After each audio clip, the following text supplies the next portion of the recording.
Pakistan school मस्कत की हम बात करेंगे, थोड़ा सा दौरे हाज़िर को भी साथ लेकर जी, चलते हुए जी, थोड़ा सा माज़ी को भी। जी, जी। जब आपके दौर था, कितने तलबा तालिबात थे, उस्ताज़ा की तादाद क्या थी, क्या माहौल था? असल में मेरे दौर ही के दौरान कुछ ऐसा हुआ कि पाकिस्तानी काफ़ी लोग जो यहाँ से जाने शुरू हो गए और बहुत कम हो गए थे। एक वक़्त आया था कि 65 मुझे एक दो एम्बेसडर से मुझे उस ज़माने बात हो रही थी, तो कहने यार 60 अब मुझे अगर याद सही है, अल्लाह करे गलत ना कोट कर रहा हूँ, तो उन्होंने कहा कि पता नहीं 65,000 पाकिस्तानी रह गए, जो मुझे याद है।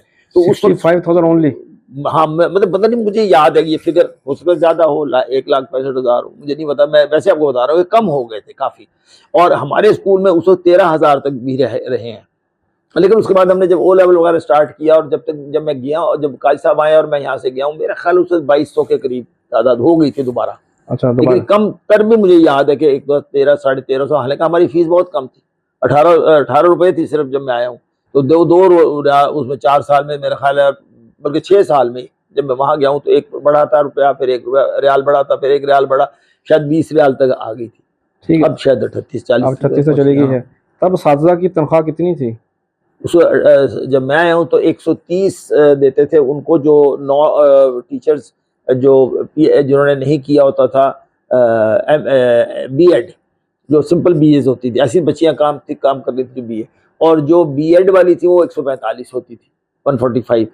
और उसके बाद जो क्वालिफाइड एमए वगैरह टीचर्स हैं, उनको पता नहीं 180 या 185 थी। फिर हमने नया स्ट्रक्चर बना लिया था उसी ज़माने में, जब वो पुरानी टीचर्स गई और नए हमने जाके लेके आए, तो उस वक्त हम 2005 पर ले आए थे एमए को, और दूसरों को शायद 180 पर ले आए थे जो बीए थी। और जो इंग्लिश और बायोलॉजी, केमिस्ट्री, फिज़िक्स के टीचर्स के लिए क्या था पैकेज?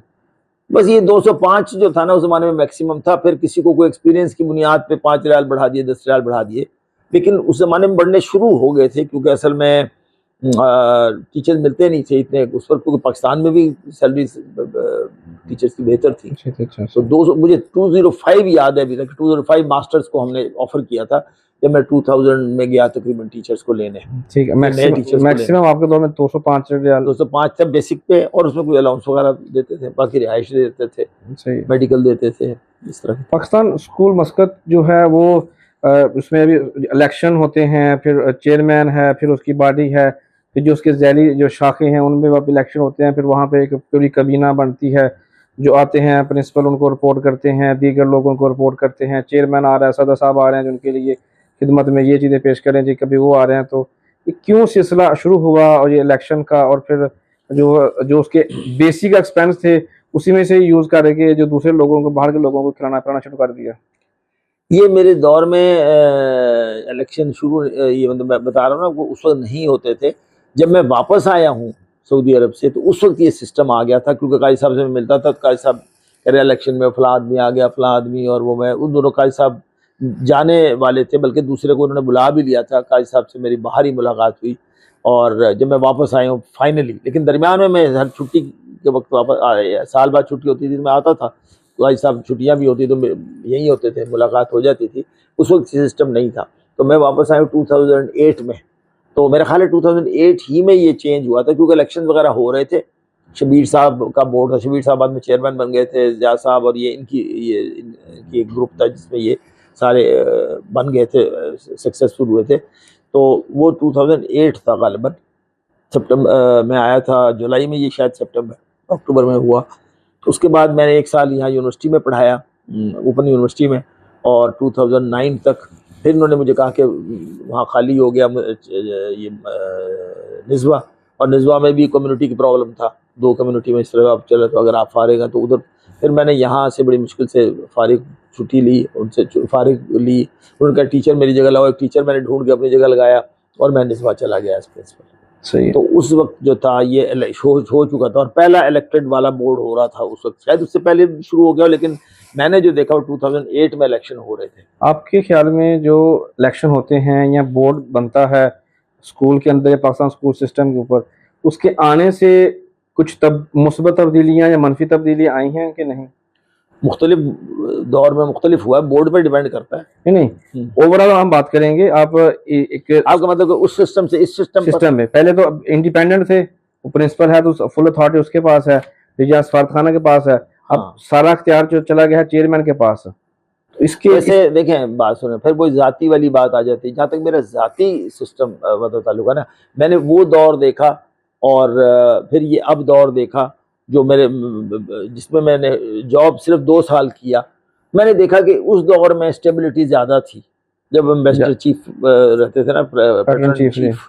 पता नहीं लोगों को पसंद आए या ना आए, लेकिन मैं अपने एक्सपीरियंस से बता रहा हूँ। वो पैटर्न चीफ होते थे, ज़ाहिर है एक बड़े जिम्मेदार आदमी थे और डिप्लोमेट थे, और वो बात समझते थे। प्रिंसिपल उनको बड़े खुलम खुला जाके बता सकता था। अब जब जो ये इलेक्शन से आते हैं ना, उसमें ग्रुप्स होते हैं, थोड़ी पार्टीज होती हैं, थोड़ा मेरा ख्याल पॉलिटिकल पार्टीज का भी होता है, लोकल पार्टीज का भी इफेक्ट होता है एक दूसरे के साथ। उसमें वो थोड़ा सा वही आ जाता है जिस तरह पाकिस्तान में पॉलिटिकल पार्टीज और इनका वो माहौल है।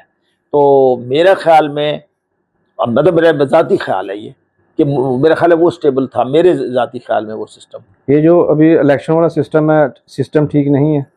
नहीं ठीक, अपनी जगह पे तो ज़ाहिर है ठीक होगा, क्योंकि तमाम स्कूल्स में इन्होंने राइज किया है यहाँ के एजुकेशन सर ये मिनिस्टर ने। पाकिस्तान में ही है या जो दीगर कम्युनिटी के स्कूल है उनमें भी यही सिस्टम राइज वो है? तो एक ही सिस्टम है सब में। ये जब सिस्टम आया है ना तो सबके लिए ओमान आया है। गवर्नमेंट की तरफ से आई है? हाँ, ये ओमान गवर्नमेंट की तरफ से आया है, क्योंकि जब मैं यहाँ था ना तो सबके एम्बेसीज में यही था, क्योंकि मैं इंडियन स्कूल और मेरे बहुत राब्ते थे श्रीलंकन स्कूल से, हर जगह यही था। कम्युनिटी स्कूल्स जो है ना, कम्युनिटी स्कूल्स के लिए पैटर्न चीफ उनका एम्बेसडर होता था, और बाकी क्योंकि मुझे यहाँ ये इस्टेब्लिश हो रहा था उस जमाने में बांग्लादेशी स्कूल, छोटा सा वो चलता था, लेकिन उन्होंने फिर बड़ा बिल्डिंग बनाई थी, तो उनके एम्बेसडर यहाँ मेरे पास कॉन्टिन्यूसली आते रहते थे, क्योंकि वो आर्मी के थे, जनरल थे और सर्विंग जनरल थे, जनरल अमीन चौधरी। तो वो आते थे मेरे पास, बड़ी गपशप होती थी, मेरे से सीनियर थे, 1 साल सीनियर थे मेरे से आर्मी में, और आर्मी के ज़माने की बातें होती रहती थी वहाँ भी। तो वो हर चीज़ वो स्कूल की पूछ रहे होते थे। मैंने उनसे पूछा मैं सर ये क्या बात है, बल्कि 1-2 फंक्शंस में भी हमें बुलाया एक यहाँ इंडियन स्कूल वालों ने, तो उनको चीफ गेस्ट बुलाया, तो उन्होंने देखा ये दोनों मतलब इकट्ठे रहते हैं यहाँ, मेरे ऑफिस में आते रहते थे, तो उन्होंने मुझे गेस्ट ऑफ ऑनर बुलाया, और उनको तो वो भी मेरे पास अभी तस्वीरें हैं। एक गल्फ नर्सरी थी यहाँ, तो उन्होंने हमें इंडियन स्कूल की बात कर रहे हैं आप? इंडियन हाँ एक इंस्टीट्यूशन था गल्फ नर्सरी, अच्छा उसमें तो भी गल्फ नर्सरी वालों ने उनको चीफ वो बुलाया चीफ गेस्ट, और मुझे गेस्ट ऑफ ऑनर बुलाया साथ। तो वहाँ भी हम इसी तरह गप मारते रहे, और वो उन दिनों बहुत ही इंटरेस्टेड थे स्कूल डेवलप करने में अपना, और उन्होंने बाहर से काफ़ी लिया। फिर मुझे उन्होंने वहाँ भी बुलाया, डिबेट पे भी बुलाया, बांग्लादेश स्कूल जब इस्टेब्लिश हो गया, और काफ़ी वो तो उससे मुझे अंदाज़ा ये होता है कि वही कर रहे थे सब कुछ, पैटर्न चीफ वो होंगे ज़ाहिर है, जी। और प्रिंसिपल उन्होंने बुलाया, तो अहमियत उन्हीं को थी, सारी एम्बेसी रन कर रही। सही है। चूँकि आपका रिलेशन है, तल्लक है, तो वास्ते बच्चे भी आपके पढ़ते हैं वहाँ पर, ये जो छोटे अभी दोतरे पोते जिसको हम बोलते हैं, वो भी पढ़ते हैं स्कूल में, तो रिलेशन रहता है उनके साथ, लोगों से मिलना जुलना, मालूमात रहती है। पिछले दिनों सुना है कि जो साबिक़ सफ़ीर पाकिस्तान उनकी कावज़ से, और जो उस वक्त मौजूदा चेयरमैन है अमीर हमज़ा साहब की कावज़ से पाकिस्तान स्कूल को मुबेला में एक बहुत बड़ी जगह मिली है। जब आपने खबर सुनी कैसा लगा आपको? बहुत अच्छा लगा। मतलब ज़ाहिर है पाकिस्तान स्कूल जितना एक्सपेक्ट, अब ये जो माबेला में जो सीब स्कूल को मिली है, क्योंकि ये सीब स्कूल जो तलाश ये मैंने करके दिया था इनको, क्योंकि मेरे से एक प्राइवेट स्कूल की पार्टी थी, वो मुझे कह रहे थे कि आप ना हमें कोई स्कूल की जगह ढूंढते हैं। मैं उस वक्त निज़वा में था, निज़वा से आया करता था, तो चूँकि वो उनके साथ मेरे पुराने ताल्लुकात थे, उनको मैं लेके मैंने कहा, हमने जगह देखी तो बड़ी अच्छी लगी। उन्होंने कहा जी मियाँ शाहिद बशीर इसको लेके दे सकते हैं, उनके स्पॉन्सर की यही जगह। तो मियाँ साहब के साथ मेरे साथ बड़े अच्छे ताल्लुकात थे, मैं उनको लेके गया, माँ उनसे बात की, उन्होंने पूछा आपकी कैपेसिटी कितनी है, स्कूल कितने है, कौन खोल रहा है प्राइवेट स्कूल, वो दोनों पार्टी मेरे साथ थी। तो उन्होंने जब बताया तो उन्होंने मुझे कहा कि ये अफोर्ड नहीं कर सकेंगे। मैंने क्यों? उन्होंने कहा कि ये 1500 स्कूल फीस है, तो इनका जो था वो बजट वो 500 था, 500 का। उन्होंने कहा फिर आप कोई कोठी वोठी ले लें। अब जगह मैं देख चुका था, तो जो ही मैं निज़वा स्कूल छोड़ के यहाँ वापस आया, मैंने देखा कि ये सीप स्कूल के लिए ढूंढ रहे थे। उस वक्त बोर्ड था, मेरा ख्याल जावेद साहब का था, क्योंकि असगर चौधरी साहब वहाँ मेरे पास ही खुद में रहते थे, वो मेरे पास आए, कहने लगे हमने जगह ढूंढ रहे हैं। उन्होंने एक जगह देखी, मुझे कहने लगे चूँकि नया नया आप स्कूल से भी मैं फारिग हुआ था निज़वा से, तो आप साथ चलें। मैं उनके साथ चला गया, अदनान साहब भी थे उस बोर्ड में, बाद में वो चेयरमैन बन गए, बाद में उनके ग्रुप से अलग हो गए। पहले वो उनके साथ मैं गया, देखा तो उन्होंने बड़ी तंग सी जगह थी, और ये तो मेरे जहन में आया कि वो तो एक बड़ी अच्छी जगह है। मैंने कहा देखिए एक और जगह को मैं जानता हूँ, आपको ले चलता हूँ, लेकिन कन्विंस करना आप का उनका फ़र्ज़ है कि वो शायद वो दें ना दें इसको। कहेंगे ठीक है। वो मैं उनको जाके ये प्रेजेंट्स दिखाई, वो बहुत खुश हुए। तो फिर मैंने कहा अब ये जो है ना शायद बशीर साहब इसको लेके दे सकते हैं, हिज एक्सीलेंसी से, हिज हाइनेस के पास था वो, रॉयल हाइनेस को, वो फैमिली वाले हैं उनकी। तो उन्होंने कहा ठीक है, उन्होंने फिर बात की, एम्बेसडर को इन्वॉल्व किया, करते करते उन्होंने आपका वो ले लिया ये स्कूल। तो उस लिहाज से मुझे पता था कि वो बिल्डिंग मैंने उनको लेके दी थी, तो मेरा फिर उससे काफ़ी खुशी हुई कि चलो उनको नई बिल्डिंग मिल गई है, अपनी बिल्डिंग मिल गई। सही है। बहुत सारे बच्चे ऐसे होते हैं जो मैट्रिक कर लेते हैं, उससे आगे पढ़ना चाहते हैं, जैसे उनको स्पेशलाइज जाना चाहते हैं किसी शोबे में, यूनिवर्सिटी में पढ़ना चाहते हैं, तो उनको सफ़र हिजरत करना पड़ता है, जिस वजह से वालिदैन भी परेशानी का सामना करते हैं और फिर बच्चों के लिए भी परेशानी होती है। आज तक क्यों ऐसा नहीं हुआ कि पाकिस्तान स्कूल सिस्टम को बेहतर करके यहाँ पर किसी यूनिवर्सिटी का क्याम या कैंपस लगाया जाता, ताकि बच्चे जो हैं बजाय इसके कि वो पाकिस्तान जाके या किसी और कंट्री जाके 3 मसला करें, इधर ही बैठ के कर लेते? हमने तो एफर्ट की थी ये मेरे ज़माने में। हमने एक दो किस्म के इस तरह लोग आते थे वहाँ से, पाकिस्तान से, तो उन्होंने 2-3 मुख्तलिफ लोग आए जिनसे मैंने बात की, और क्योंकि मैं उन दिनों मेरे जहन में यही होता था कि हमारे बच्चों को किसी तरह हम यहाँ कराएं।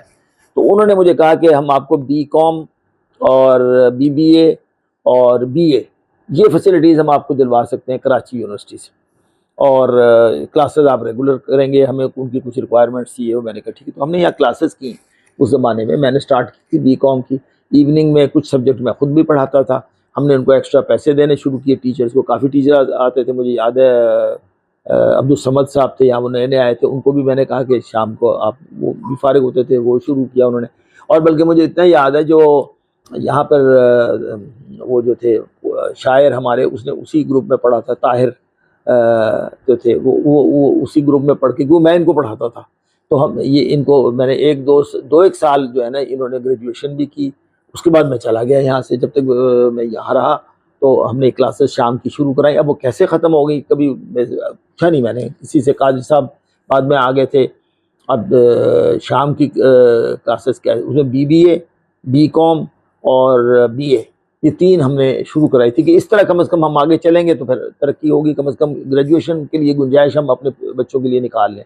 तो BA के हवाले से किताब में जिक्र है, तो उस पर हम बात अभी नहीं करते, लेकिन ये मुस्तकिल इसका सलूशन क्यों नहीं निकाला गया? वो हमने सोचा कि आगे बढ़ाएं, क्योंकि एक और डॉक्टर साहब आए थे जो जिन्होंने कहा था कि हम आपको ना यहाँ फैसिलिटीज़ जो है डेंटल उसकी दिलवा देंगे, फ़िलहाल आप मुझे कुछ स्टूडेंट्स वो दे जो मैं अपने वहाँ डेंटल कॉलेज में, तो उनको हमने यहाँ से स्टूडेंट्स भी दिए डेंटल कॉलेज के। अब चूँकि फिर मैं यहाँ से चला गया तो ज़ाहिर है फिर मेरा उसमें, मैं अपने स्कूल में लग गया उसकी तरक्की के लिए, और उसके लिए वो उसकी एक अलग स्टोरी है। माशाल्लाह हमने वहाँ पे 150 बच्चे थे, तो जब मैं गया 300 साढ़े 300 बच्चे हमने वहाँ कर लिए थे मुसन्ना में। और वहाँ पर ये हमने बहुत एक और बिल्डिंग ले ली, उसको वहाँ कंप्यूटर वहाँ बिक गए थे, हमें कंप्यूटर सेक्शन बना दिया। बाहर एक और ग्राउंड मिल गई, बल्कि उसकी बिल्डिंग और इसके दरमियान जगह थी। वो बहुत कोऑपरेटिव थे जो ओनर थे, तो लड़कियों की ग्राउंड अलग बन गई, लड़कों की अलग। उन लड़कियों के मस्जिद, उन्होंने कहा मस्जिद ना बनाए क्योंकि उसके लिए परमिशन लेनी पड़ती। तो प्रेयर हॉल हमने लड़कियों का अलग बनाया, लड़कों का अलग बनाया। वो छोटे से स्कूल में हमने ही जाके काफ़ी डेवलपमेंट की। 2 साल में वहाँ रहा। फिर मुझे ऑफ़र आ गई है सऊदी अरब से, तो मैं फिर सऊदी अरब निकल गया। सही है। पाकिस्तान स्कूल मस्कत के बारे में कहा जाता है कि कुछ अर्सा तक ये लॉसेस में चल रहा था, खसारा ही खसारा था, बस हर तरफ खसारा है। रिपोर्टें देखें तो माइनस में है, सब कुछ माइनस में है। मुझे बाद में ये मुझे नहीं पता, मेरे ज़माने में खसारे में नहीं चल रहा था। मुझे जो याद है, क्योंकि हमारे साथ फाइनेंस मैनेजर में ज़िया साहब थे, उससे पहले मनहाज कुरैशी साहब थे, मैं उनसे बड़े कॉन्ट्रैक्ट में थे। और ज़िया साहब तो इतने ज़्यादा पैसे जमा करके लाते थे कि जब मैं आया तो ये हमारे पास एसेट्स 3 लाख थे सिर्फ, उसको हम खर्च नहीं करते थे। तो ये कहीं बाद में हमें कोई ऊपर वाली बिल्डिंग है, इसके किराया चला के झगड़ा चल रहा था कि इतना देना है नहीं देना है, तो हमने कहा कि एकदम देना ना पड़ जाए।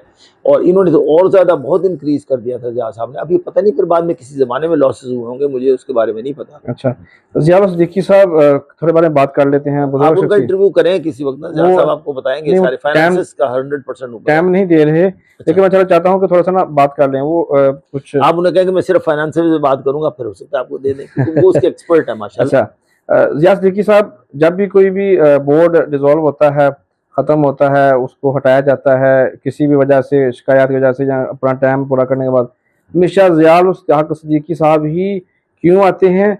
और उनके ऊपर जो फिर इल्ज़ामात लगे डिफरेंट चीज़ों के ऊपर, क्योंकि आपके तो काफ़ी करीबी हैं, क्या आप कहेंगे ज़िया सिद्दीकी साहब? इल्ज़ामात को तो खैर वो खुद जवाब दे सकते हैं, लेकिन उनको उनके ऊपर एतमाद करते हैं मिनिस्ट्री वाले क्योंकि वो बड़े न्यूट्रल हैं और मेरा ख्याल है किसी पार्टी के सपोर्ट नहीं करते, वो उसको सपोर्ट करते हैं जिसकी वजह से स्कूल को फ़ायदा हो रहा हो। मुझे ये समझ आई ये बात, तो मिनिस्ट्री वाले उनको एतमाद करते होंगे। ये जो अभी हमारा मौजूदा जो बोर्ड है पाकिस्तान स्कूल सिस्टम का, ये आप किसको है बारे में थोड़ी सी इंफॉर्मेशन आगे बात कर सकूं? मैं इनको ज़ाती तौर पे तो बस इसी हद तक जानता हूँ। जिस तरह जो चेयरमैन हैं, इनको मैं सोशल क्लब में मिला करता था, मुझे बड़े इनसे मुतासिर था माशाल्लाह। खुशल हानी और इन तिलावत करते थे, अजान देते थे। और फिर इनका मुझे जब बाद में इंफॉर्मेशन मिली तो इन्होंने लॉ किया हुआ है उसी यूनिवर्सिटी से जिससे मैंने किया था, इस्लामिक यूनिवर्सिटी से। और बाद में LLM शायद यहाँ से आके किया है। तो चूँकि वो उस शोबे से थे तो मेरे साथ तो उनका वही बरखुरदार वाला ताल्लुक था, वहाँ मैं बहुत खुश होता था इनसे मिलकर। उससे ज़्यादा फिर यहाँ जब चेयरमैन बने, मुबारक वगैरह मैंने इनको दी, जब भी मिलते हैं तो हेलो हेलो होती है। और ज़्यादा उनके जो ऑपरेशन हैं वहाँ के कैसे चल रहे हैं ये उसके बारे में कभी बात नहीं हुई। ठीक है, चलिए हम उस पर डिटेल में नहीं जाएंगे क्योंकि आपका वो शोबा डिफरेंट है, वो सियासी हो जाता है, आपको तदरीस से ताल्लुक रखता है, तो ये जो पॉलिटिकल चीज़ें आ जाती हैं तो मैं उस पर बात नहीं ज़्यादा करता। उसकी परफॉर्मेंस पे भी बात नहीं करूँगा। लेकिन अभी जो हमारे सिटी में चल रहा है, हमारे जो इस ओमान के अंदर, मस्कत के अंदर ख़ास तौर पर जो चीज़ें चल रही हैं, वो उनकी एक्सटेंशन को लेकर बहुत ज़्यादा बातें हो रही हैं। आपके ख़्याल में अमीर हमज़ा साहब को एक्सटेंशन लेनी चाहिए थी उनको कि मिली है अभी? मिल चुकी है, वो ऑलरेडी अच्छा। वो उसके ऊपर भी उसको टाइम टाइम हो गया, काफ़ी टाइम हो गया। लेकिन उसके ऊपर केसेस हुए, केसेस के सारे सीन चल रहे हैं। तो उसको एक्सटेंशन कोई रूल्स रेगुलेशन के तहत मिली होगी ना? दिलवाई गई है, किसने दिलवा दी? सफ़ीर पाकिस्तान की जानब से जो बकौल चल रहा है। फिर तो सफीर पाकिस्तान ने मतलब बेहतर समझा होगा कि ये पाकिस्तान स्कूल के लिए बेहतर है, तो उनको दिलवा दी होगी। क्योंकि अब ज़ाहिर है मैं इसमें इस पे कमेंट एक तो पहली बात ये है कि मैं तो चूँकि प्रिंसिपल साइड पे तो मैं आपको कमेंट कर सकता हूँ, लेकिन वो जो मैनेजमेंट वगैरह अब आजकल क्या सिस्टम है, एम्बेसी की रिस्पॉन्सिबिलिटी है या मिनिस्ट्री की है, या इलेक्शन होते हैं या नहीं होते हैं, इसके मतलब मुझे स्टेटस को मालूम नहीं है क्या है आजकल। सही है, यानी कि उनकी अगर उनकी एक्सटेंशन हुई है या किसी भी तरीके से तो ठीक है। देखिए ठीक ही होगी, मतलब देखो हर चीज़ खुश एक मैं तो हमेशा एक नेगेटिवली सोचता ही नहीं हूँ कि उसमें स्कूल की कोई बेहतरी एम्बेसडर ने समझी होगी। लेकिन अब ये चूँकि मेरा उससे डायरेक्ट तो कोई ताल्लुक नहीं है उनका, तो मैं अब ये कि वो क्यों की या कैसे की इस पर तो मैं कोई कमेंट नहीं कर सकता। लेकिन अब चूँकि आप कह रहे हैं हो गई है और एम्बेसडर ने करवाई है, तो ज़ाहिर सफ़ीर पाकिस्तान की ज़िम्मेदारी है पूरे यहाँ के देखना कि कम्युनिटी के लिए कोई बेहतर चीज़, कोई अगेंस्ट ना कोई चीज़ हो जाए, नुकसान ना हो जाए कम्युनिटी का, बच्चों का नुकसान ना हो जाए, तालीम का नुकसान ना हो जाए। जब उनकी ज़िम्मेदारी है तो उन्होंने ज़ाहिर है उसका एहसास करके कराई होगी। सही, लेकिन जो हल्का अहबाब हैं, जो सीनियर हज़रात हैं, जो या कह सकते हैं कि आपकी एज के करीब-करीब जो लोग हैं, जो आपके फ्रेंड्स हैं सारे, जो सर्कल है, वो सब लोग तो इस चीज़ के खिलाफ हैं और हाँ, माम तो वो देखिए ना फिर तो उसका तरीका है ना, यहाँ हम दूसरे मुल्क में है ना, तो उस मुल्क के भी जो भी कवानीन हैं ये वो, तो उसके मुतालिक उनको एम्बेसडर से वो बात कर सकते हैं जाकर। एम्बेसडर तो ये नहीं कहेगा कि मेरे से आप क्यों कम्युनिटी के लोग क्यों आके बात कर रहे हैं, और वो उनको सेटिस्फाई करेंगे अगर उन्होंने किया है ये तो सही, डेफ़िनेटली करेंगे, डेफ़िनेटली। देखिए एक चीज़ होती है कि एक आप चीज़ जिसको समझते हैं कि गलती हो रही है, तो वो जो उसका करेक्ट आदमी जो करने वाला है ना, उससे आप जाके डायरेक्टली पूछें, वो आपको ओ सैटिस्फाई करेगा। वो तब जा क्योंकि चुके हैं। आपस में अगर हम बात करते रहें ना, तो वो एक तरीके से एक वो गलतफ़हमी ज़्यादा पैदा होती है और उससे ख़राबी ज़्यादा पैदा होती है। तो हमेशा यही है, हुक्म तो यही है, कुरान पाक का भी हुक्म है कि अगर आपके पास कोई खबर लेकर आए तो उसकी तहकीक कर लें। तहकीक से फिर अब थ्रू प्रॉपर चैनल आप अपना रोल अदा करें, उनसे पूछें अगर आप समझते हैं ये गलत है, कानून के मुताबिक नहीं है, तो क्या होना चाहिए या किस वक़्त तक के लिए। आई थिंक कि वो सैटिस्फाई करेंगे इनको, definitely he is responsible. Sir चलिए हम ज़्यादा सियासत पे बात नहीं करेंगे क्योंकि वो एक फिर डिफरेंट है, आपका दस्तों तदरीस से ही वास्ता है। कभी आप अब जाते हैं पाकिस्तान स्कूल मस्कत के या किसी स्कूल का विज़िट करने के लिए या कभी-कभार या नहीं? नहीं, अभी तो बस मेरा कोई रूटीन ऐसा है कि मैं घर में ही रहता हूँ फ़िलहाल। अच्छा, और कोविड के बाद से मैंने बहुत कम कर दिया बाहर निकलना। और फिर कोई रूटीन ऐसा रख लिया कि हम रात को जागते हैं ताकि पढ़ाई और जो नमाज़ें और ये आ जाती हैं सारी चीज़ें वो पूरी हो जाती हैं। और फिर हम इशराक पढ़ के सुबह नमाज जो हम सो जाते हैं, और फिर 2 ढाई 3 बजे उठ के फिर ज़ोहर असर वगैरह और नाश्ता-वाश्ता करके उस पे लग जाते हैं। सही। तो इसलिए कोई वक़्त बहुत कम मिलता है। कभी किसी इवेंट में, स्कूल के इवेंट में कभी एक दफ़ा इस स्कूल में एक दफ़ा इन्होंने कोई ग़ालिबन वो नात ख़्वानी का मुकाबला था, उसमें मुझे एज़ ए जज बुलाया था। अच्छा, 1 अच्छा। साल हुआ तकरीबन, बस 1 दफ़ा। इसके अलावा नहीं, ज़्यादा नहीं इसके जाता। अलावा मैं नहीं गया। मतलब सियासत और ये दस व तदरीस वाले शोबे से अभी कट ऑफ हो चुके हैं, ये कह बिल्कुल, सकते मैं हैं? फिलहाल कट ऑफ, मतलब किसी, मैं प्रिंसिपल साहब से भी अभी नहीं मिल सका नहीं हो सकता। क्योंकि मैं जाता ही नहीं, और फिर डे वो उनका डे टाइम होता है, मेरे डे टाइम कोई आराम खास का। वजह है या बस वैसे ही? नहीं, कोई वजह नहीं है, मतलब मैं समझता हूँ कि अब हम इस एज में हैं कि ज़्यादा अल्लाह अल्लाह करें और अल्लाह को राज़ी करें, और बाकी दुनियावी मामला जो चल रहे हैं, हमारी किसी को ज़रूरत पड़ेगी हम हाजिर हैं, अब हमारे एक्सपीरियंस को कोई यूज़ करना चाहता हो। लेकिन चूँकि काम चल रहे हैं तो लोगों का लगता है ऐसे ही है कि कोई ज़रूरत नहीं है, कि लोग अपना बिज़ी हैं अपने कामों से। सही है। तलबा बहुत सारे ऐसे हैं जो नौजवान हैं, अभी जब तलीम हासिल कर रही हैं, लेकिन सोशल मीडिया का ज़्यादा इस्तेमाल कर रहे हैं। जी। इस पे बीइंग अ प्रिंसिपल आप क्या कहना चाहेंगे? देखें, सोशल मीडिया जो है उसके पॉजिटिव इफेक्ट भी हैं और नेगेटिव भी। एक तो एजुकेटिव, उसकी अवेयरनेस के लिए सोशल मीडिया आजकल का ज़रूरी है बच्चों के लिए।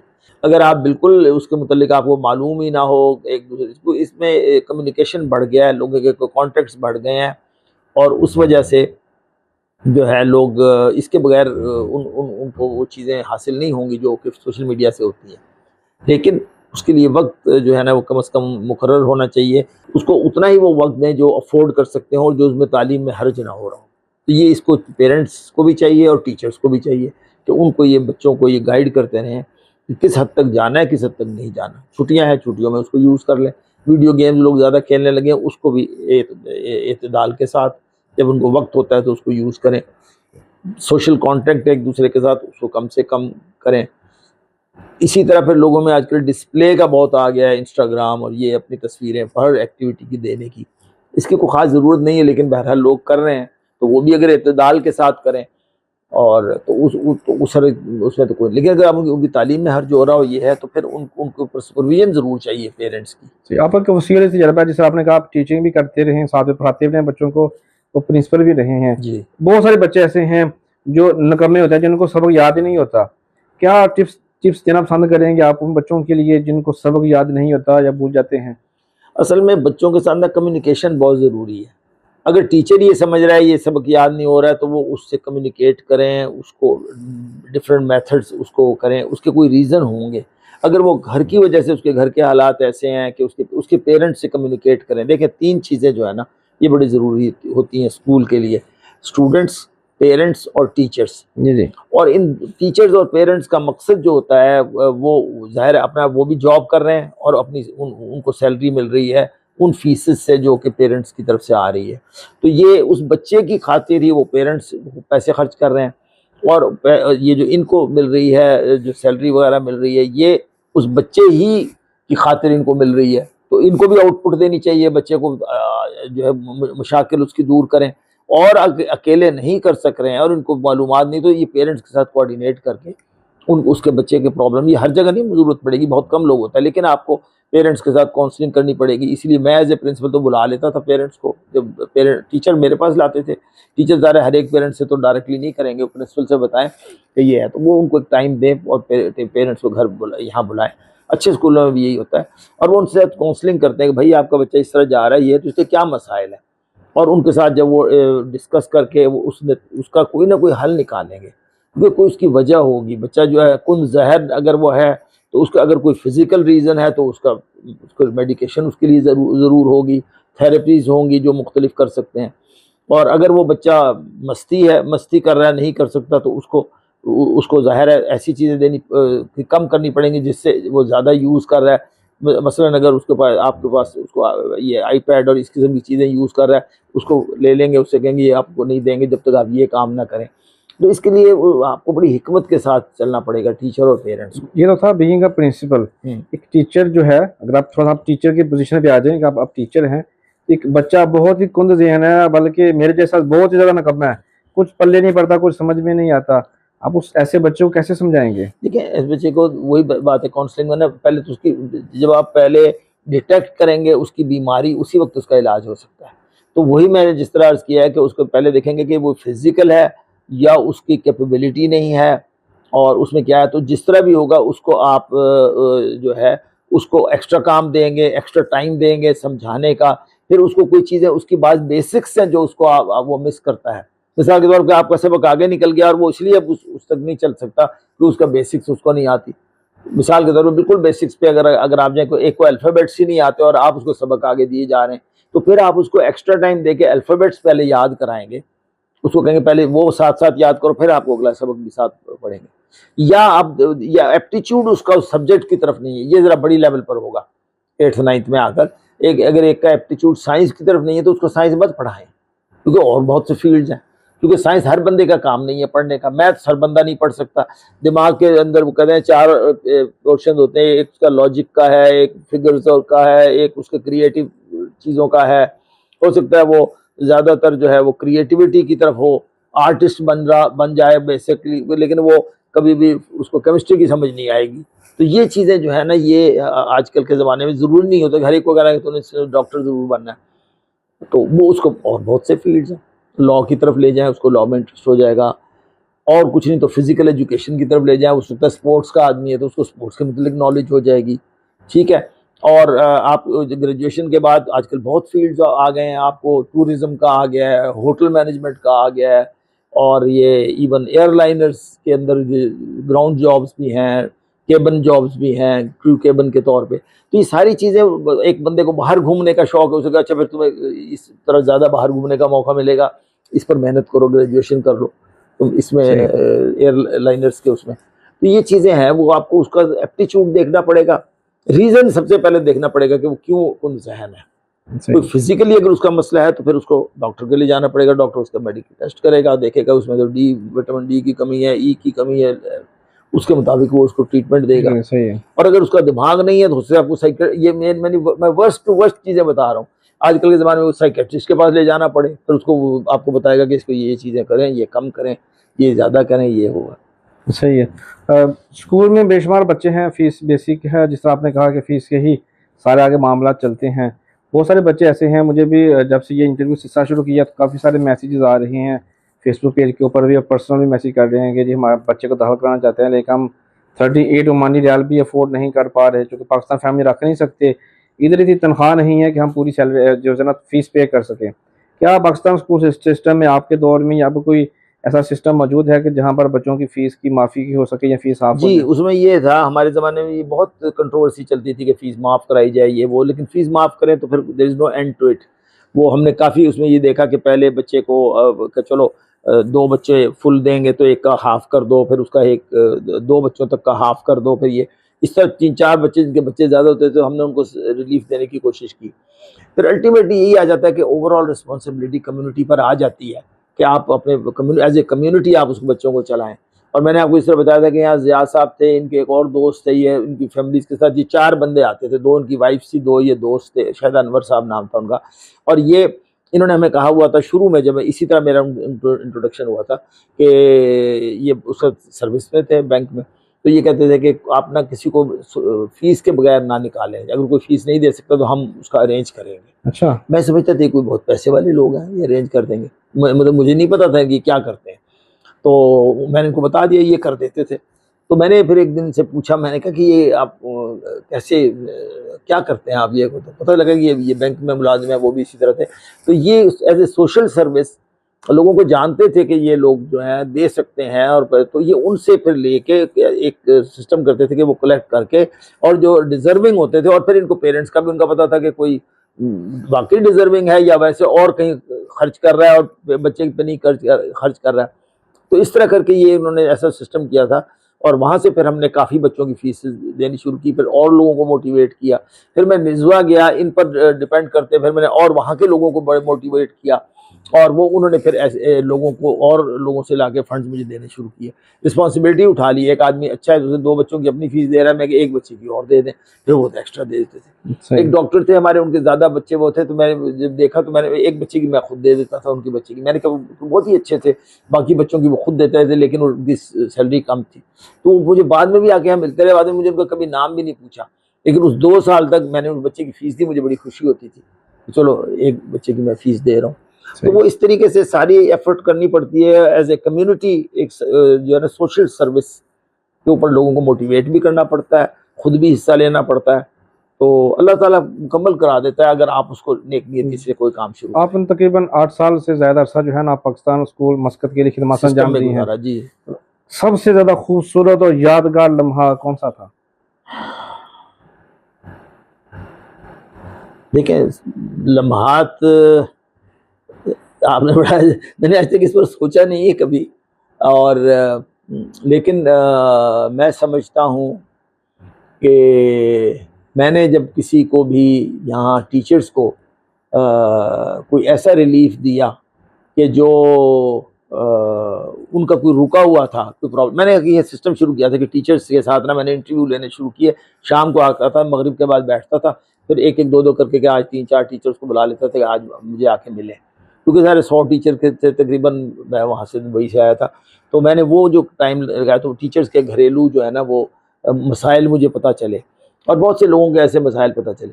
तो मुझे वो लम्हात हमेशा खूबसूरत लगते थे जब मैं किसी का काम कर देता था। किसी का भी कोई जो था ना कि ऐसे मसाइल थे जो वो शायद किसी के साथ शेयर नहीं कर सकते थे, कुछ के उनके रिलेशनशिप के होते थे, फाइनेंसेस के भी होते थे। फाइनेंसेस के तो लोगों को मैंने देखा कम थे, यहाँ पे लोग मैनेज कर लेते थे, लेकिन कुछ उनके रिलेशनशिप के थे, कोई पीछे पाकिस्तान में कोई मसला है कोई ऐसा, तो ज़्यादा फाइनेंसेस का तो मैं किसी हद तक यही था कि फीस वगैरह का तो हम हल करवा देते थे, जिस तरह एजाज साहब का ग्रुप था, और फिर बहुत लोग आगे आ गए जो दे देते थे फीस। लेकिन जब मैं किसी के पर्सनल प्रॉब्लम में जाता था और वो कॉन्फिडेंशियली मैं किसी तरह हल कर देता था उसको, तो जो उसकी समझ में नहीं आ रहा होता था, तो मुझे बड़ी खुशी होती थी। सही है। आपके 8 साल दौर में सबसे बुरा वक़्त या आपको जिस वाक़ये ने, जिस मामले ने डिसपॉइंट किया हो, कौन सा था? वो बाज़ ऐसे वक्त, ये पर्सनैलिटीज़ पर है, कुछ ऐसी पर्सनैलिटीज़ बाज़ होती हैं कि जो बोर्ड में एक दो बंदे हैं, मिसाल के तौर पे काजी साहब ने जो ये लिखा हुआ है ना, मैं आपको इसीलिए मुझे तजर्बे में कह रहा था कि बिटरनेस उनकी वो हुई होगी जो उन्होंने ऐसे लफ्ज़ लिख दिए। कुछ ऐसे वक्त आ जाते हैं कि जहाँ आप ना, आप समझते हैं कि जो बोर्ड के एक आध मेंबर कोई ऐसा है कि वो आपसे ऐसा काम कहना चाह रहा है, जिससे उन्होंने कहा ना कि मैंने एक बंदे पे बड़ी मेहरबानियां की थी लेकिन उस बंदे ने ये मेरे साथ किया। तो आप हर एक के साथ खुलूस से पेश आ रहे हैं, सब कुछ आ रहे हैं, लेकिन वो अपने कोई पर्सनल काम आपसे कह रहा है कि इस बच्चे के सिलसिले में कर दें। अगर आप वो करते हैं तो आप अपना असूल तोड़ दें, क्योंकि आप ज़ाहिर है फिर वायलेट कर रहे हैं बाकी रूल्स को। तो वो आपसे ग्रज रख ले, ठीक है ना, और वो फिर आपको एक साथ थोड़ा करना शुरू करे, उसमें आप जो भी साहिब इक़्तिदार हैं वो सारे आ जाते हैं। उसमें एक आदम वैसी का भी हो सकता है, बोर्ड का भी उस ज़माने में हो सकता है, पेरेंट भी कोई इन्फ्लुएंशियल हो सकता है। कुछ ऐसे पेरेंट्स होते हैं जो बड़े इन्फ्लुएंशियल होते हैं, 4-5 और उनका ग्रुप होता है। ऐसे बंदों के साथ मेरे वाक़यात 1 आध 2-3 वाक़यात ऐसे हुए जो बाद में मैंने भुला दिए। और कुछ टीचर्स भी ऐसे हो सकते हैं कि जिनके अपने काम वो करवाना चाह रहे हैं, नहीं हो मैं आप कर सके किसी वजह से, तो वो फिर एक प्रोपेगेंडा शुरू कर दें और यहाँ पर एक दूसरे के खिलाफ था कि वो ये चाहते हैं कि अब ये किसी तरह बंदा जो है, वो लोग यही समझते थे कि ये चला जाएगा कोई और अच्छा आ जाएगा, यही समझते हैं ना। तो वो मैं उसमें जिसको काजी साहब ने साजिश लिखा है कि वो कर्नल इरशाद को साजिश करके, वो ऐसी कोई नहीं थी, ऐसा साजिश नहीं थी, लेकिन इंडिविजुअल्स तो होते हैं ना हर वक्त, जो आपको कोशिश ये करते रहते हैं कि हमारा काम नहीं हुआ तो अब हम किसी नेक्स्ट का इंतज़ार करें। तो ऐसे वाक़यात होते थे जिनसे दुख होता था फिर, कि जिनके साथ आपने खलूस के साथ काम कर रहे हैं और ये आप। लेकिन मेरे साथ एक बड़ा अच्छा वाक़या हुआ जिसकी वजह से ना मुझे ये सारे जो बिटरनेस जो थी ना, ये मेरी तब्दील हो गई बड़ी खूबसूरत यादों में। तो ये था कि यहाँ के बाद मैं सऊदी अरब चला गया, यानी जो चाह रहे थे यहाँ निकले वो निकले, वहाँ पर फिर सन्ना में भी ऐसे ग्रुप 1-2 हो जाते हैं। तो जब सऊदी अरब में गया तो सऊदी अरब एक इंटरनेशनल स्कूल था, वहाँ बड़े बाकायदगी से आप अपने स्कूल का काम कर रहे हैं और ये बाकी फ्री है, आप फाइनेंशियल आपने जमा नहीं करने, कोई नहीं करना है, क्योंकि वो तो एक ओनर का स्कूल है, वो फाइनेंशियल वो जिम्मेदारी है उसकी। आपका काम है पढ़ाना या मैनेजमेंट, जो भी आपको महदूद बॉयज सेक्शन में मुझे दी हुई थी तो वो करना। शाम को हम फारिग हो जाते थे और 2 दिन की छुट्टी होती थी, उसमें हम हरम जाते थे, अपनी गाड़ी लेगी और बच्चों को लेके आप हरम शरीफ चले गए। तो शुरू में वो अजीब व गरीब लगता था कि हम किस दुनिया में आ गए कि खाना काबा सामने बैठा है, हर हफ्ते आ जाते हैं, शाम को रहते हैं, सारी रात रहते हैं, खाना काबा खाली पड़ा है या बहुत कम लोग हैं, बीवी और छोटी बेटी वो जाके तवाफ़ कर रहे हैं, मैं जाके हर घूम फिर रहा हूँ, जगह देख रहा हूँ मक्का की, इतने ज़्यादा मौका मिला। तो अब 3-3.5 साल में, अगर एक साल में 52 हफ्ते हैं तो 150 हफ्ते तो आए होंगे, उसमें ये लोग तो हर एक में तवाफ करते उम्रा कर लेते थे, मैं हर दफ़ा नहीं कर सकते क्योंकि सुबह सुबह हमने फजर पढ़ के वापस आना होता था। लेकिन वहाँ रह के मुझे जो है ना बैठ के खाना काबा को देख कर भी 20 ने वो जो कहते हैं ना कि 120 नेकियों में से 20 या 30 जो है उसको मिलती है, सिर्फ खाना काबा को देख रहा है। मैं थका हुआ होता था, ड्राइव करके गया हूँ तो मैं खाना काबा को देखता रहता था और वहाँ बैठ के मुझे खुद ब खुद दुआ करने को दिल चाहता, तो मैंने दुआएं करनी शुरू की। तो जब दुआ करने शुरू की तो मैं अपने भाइयों के लिए, अपने बच्चों के लिए करते करते करते मुझे लोग खुद ब खुद याद आने शुरू होते थे। तो वो लोग भी याद आते थे कि जिनके साथ मैं यहाँ बड़ा बिटर हो जाता था और जिन पर मुझे होता था कि इन्होंने मेरे साथ ज्यादती की है। जब वो मुझे याद आते थे ना, फिर मैं कहता मैं उन्हीं की वजह से यहाँ बैठा हूँ। वो ना होते तो मैं वहाँ से मुसन्ना ना जाता, मुसन्ना से यहाँ ना आता। फिर मैंने कहा वो ये तो बड़े इंस्ट्रूमेंटल थे, इनकी वजह से मैं आया हूँ। मैं उनके लिए फिर दिल खोल के जो दुआ करता था तो मुझे बड़ा लुत्फ आता था कि या अल्लाह उसको खुश रखना। उस बंदे ने वो अपनी तरफ से तो मेरे साथ वो किया था, लेकिन उन्हें मुझको खैर में बदल दिया। और ऐसा मैं कि या अल्लाह उस बंदे के ना सारे मुश्किलात दूर कर देना, जिस वजह से वो गुस्से में आया था और जिस वजह से उसका काम नहीं हुआ था और वो जायज़ ना जायज़ जो भी कराना चाहता था, तो ऐ अल्लाह उसको खुश कर रखना। तो जब मैंने लोगों के लिए दुआ करनी शुरू की तो मेरे के अंदर अजीब एक तमानियत पैदा हुई और जो नफ़रतें थी ना वो ख़त्म होनी शुरू हो गई।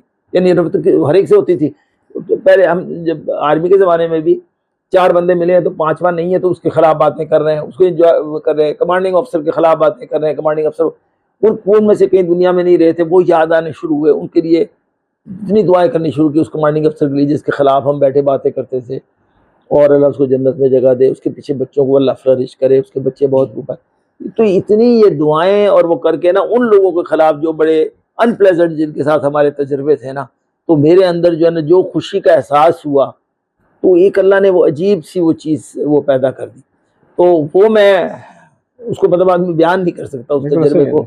और अब भी उसका यह नतीजा निकला कि अल्लाह का शुक्र है अल्हम्दुलिल्लाह किसी के खिलाफ नफरत नहीं रही। जो कोई कुछ करता है ना, मैं कहता है ठीक है वक्त के साथ साथ गुजर रहा है, ठीक हो जाएगा, अल्लाह ताला इसको हिदायत दे, बस ज़्यादा से ज़्यादा ये दिल से निकलती है। लेकिन किसी को गुस्सा और ये वो जो गाली गलौज वो जो एक नौजवानी के ज़माने में होता था ना, इसको तो मैं देखूंगा क्या करना है ये करना, वो बिल्कुल ही चीज़ें ही ख़त्म हो गई आहिस्ता आहिस्ता। बिल्कुल सही है जी, बहुत शुक्रिया कलर साहब, आपने वक्त दिया और हमने school Pakistan school system Oman के बारे में और तालीमी मामला के बारे में बातें की, और ख़ास तौर पर वजाहत अशरफ काजी साहब की जो किताब थी उसको में जो उन्होंने बातें लिखी थी उसके ऊपर मैंने कोशिश की है कि हम अपना एहतजाज भी और उनसे अपनी मोहब्बत का इजहार भी कर सकें, क्योंकि दबे अल्फाज में जिस तरह ये मेरे आपसे गुजारिश है कि आप पाकिस्तान जाएं तो आप जरूर उनसे मुलाकात करेंगे, जरूर करेंगे। वहाँ उनसे यही सवाल उनसे पूछूंगा कि आपने ये जो अल्फाज का इस्तेमाल किया है जी, ठीक है, इंशाल्लाह। बहुत शुक्रिया जी, थैंक यू सो मच जी। नाज़रीन इसी पैगाम से आपसे इजाज़त चाहेंगे कि तालीम एक ऐसा काम है जो आपके ज़िम्मे है। अपने बच्चों को बेहतरीन तालीम दिलवाने के लिए हर मुमकिन कोशिश करें।